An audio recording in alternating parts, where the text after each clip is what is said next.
Replica watches are everywhere, and it is becoming increasingly difficult to distinguish real from fake. In this video, we will see the real face of replica watches together. Before starting the video, I would be very happy if you subscribe to the channel and like the video. Now let's get down to serious business.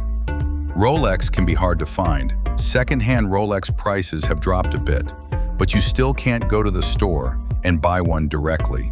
So most of us have to buy our Rolexes on the second-hand market. And with that comes a risk as to whether we are getting the real thing or not. Apparently, more than half of the Rolexes we see on the street and in people's hands are replicas. Here are a few tips to make sure you get a real Rolex. The date is usually set to 14, sometimes 13, while the fake one is usually set to 10 or sometimes 11. When you hold the two watches side by side, you realize that the fake Pepsi is much thicker. My real Pepsi is 12 millimeters thick. You can see this when I measure it with a caliper. I can confirm that the watch is exactly 12 millimeters thick.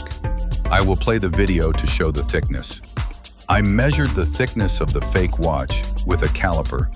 It was 13.5 millimeters, 1.5 millimeters, thicker than the real watch.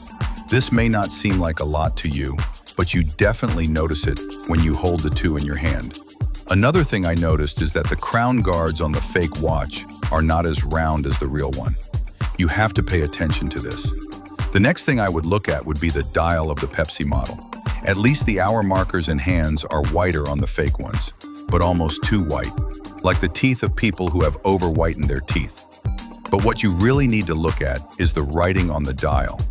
Fortunately, there is a clear difference in the lettering between my original Pepsi watch and the fake one.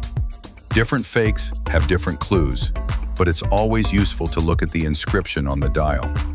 You will usually find an error or a difference in the fake.